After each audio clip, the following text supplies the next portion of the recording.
tardes. Agradezco a todos los que están acá de poder haber venido a este lanzamiento que para mí demoró 8 años. Llevo 8 años esperando poder estar sentado aquí y poder mostrarle a ustedes y a todas las personas que se interesan por la historia y la literatura, de poder dar a conocer este trabajo. Yo no quiero contar el libro porque para eso está el libro y para eso trabajé todo ese tiempo, pero sí quiero contar un poco cómo se gestó este libro. De partida parto por el hecho de que me llamo igual, y eso desde siempre genera una inquietud de saber de dónde vengo y quién era esta persona que se llama igual que yo y respecto al cual mucha gente hablaba de él. Eso en mí desde siempre generó una inquietud que siempre busqué el momento de poder saber quién era y dónde poder sacar más antecedentes de él. Y además me di cuenta de que había una memoria histórica que estaba perdida, que habían hechos objetivos, que había un material que era interesante para la historia de Chile, para la historia del pensamiento, darla a conocer. Por lo tanto, había muchos motivos para poder empezar a hacer un trabajo sin tener todavía claro dónde estaba. Y di la luz cuando supe que él tuvo 2 años viajando por Europa Oriental, Europa comunista, entre el año 58, 59, 60, y que había unas columnas que él había publicado en el diario Las Noticias de Última Hora. Y ahí me dio el clic y de ahí tuve la idea de ir a la Biblioteca Nacional, escarbé en subterráneos, pedí, no sé si alguien ha ido, pero unos microfilms donde sacan unos negativos de los ejemplares de los diarios. Y ahí me di cuenta de que estaba este material, lo partí leyendo y me di cuenta que ahí había un diamante bruto. Es interesante saber el origen de estas columnas, porque el viaje de mi abuelo se gestó a raíz de la elección de haber ganado las elecciones Jorge Alessandri Rodríguez, presidente de la República, quien era tío y además padrino de mi abuelo, y que obviamente no compartían ideológicamente los mismos pensamientos. Y mi abuelo se vio una disyuntiva si quedarse en el país o no. Y quiero leer un pequeño párrafo en que él explica, una carta que no es pública, pero que yo tuve acceso, en que él explica cuál fue el motivo por el cual, o cuál fue la reflexión que él tuvo, por la cual decidió finalmente abandonar el país. Dice que si por circunstancias de todo orden, temperamento, gustos, tradición, compromisos, amistades, convicciones, anhelos, etc., estoy indestructiblemente ligado al Partido Socialista Chileno, es también un hecho inamovible el vínculo con personas que en este momento ejercen autoridad en Chile. En estas condiciones me está, a mí, por completo vedado el intentar realizar la menor acción en el seno de las fuerzas populares, porque ello simplemente se prestaría para la mayor de las confusiones. Hecho esa reflexión, decidió tomarse el avión, invitado por el diario Pravda de Rusia, y partió su viaje por Rusia y recorrió una serie de países que están más o menos retratados en el libro: China, Armenia, la India, y una serie de países, básicamente, o algunos de ellos, que tenían el régimen comunista.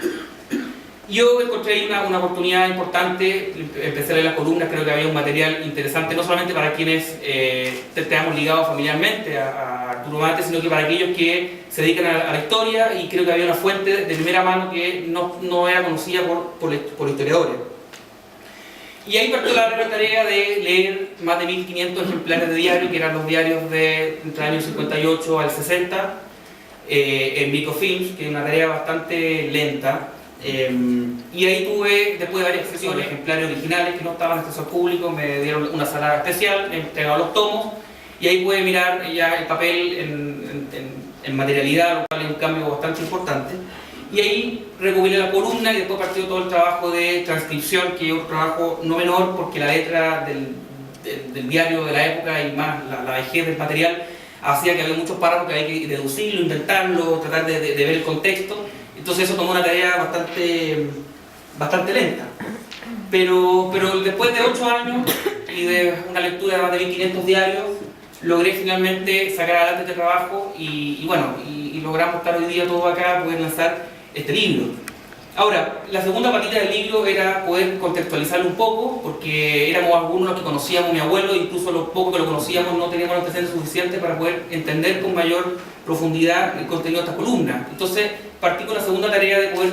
dar un perfil biográfico, no me atrevo a llamarlo biografía porque es una reseña que debe tener unas 15 20 páginas, pero poder dar a conocer mayor antecedente de quién era mi abuelo, para que el lector que no lo conocía, que no tiene ningún vínculo familiar o de amistad, pudiera compenetrarse en el contexto histórico. Y ahí partió la segunda patita no menor, muy interesante, de la cual fue una experiencia muy enriquecedora, de poder ir investigando cartas, conversaciones, largas conversaciones con varias personas, y también anécdotas que iban llegando en el camino. Yo recuerdo una amiga mía que estaba haciendo su tesis de Derecho y me dice: Arturo, encontré un fallo de la Corte Suprema del año 60 y tanto, no recuerdo está en el libro la fecha, en que está mencionado tu abuelo, y yo el fallo lo recogí porque estoy viendo una jurisprudencia, porque hace una conversión de escudo a peso y esa jurisprudencia era muy interesante, pero parece que un hombre sí que te lo paso por si me interesa. Y ahí encontré una anécdota de su vida que yo no la conocía, que fue muy interesante, que fue este juicio que tuvo con Darío Sanmarín por unos titulares del diario Clarín en que calificaba a Aníbal Pinto y a mi abuelo como paracaidistas del periodismo por su intento de querer comprar este diario, que era la noticia de última hora, que finalmente lo logró comprar. Y eso dio origen a un juicio bastante largo en que don Máximo Pacheco fue su abogado, y después de 10 años el juicio se ganó. Y me llegó por casualidad estos antecedentes, con lo cual yo después fui de nuevo a la Biblioteca Nacional, pedí los diarios de la época, vi el diario Clarín, vi los titulares, leí las cartas y la respuesta de ellos, Sanmarín y mi abuelo y toda la discusión por los diarios, y después leí el fallo completo, el fallo de la Corte Suprema, y pude hacer una idea completa, y algo de eso también reflejo en el libro. Por tanto, en la construcción de esta biografía me topé con varias casualidades, libros que leía que después hacían referencia, y bueno, y así fui armando esta pequeña reseña biográfica que de alguna manera pretende recopilar o compilar una serie de antecedentes que, siento yo, están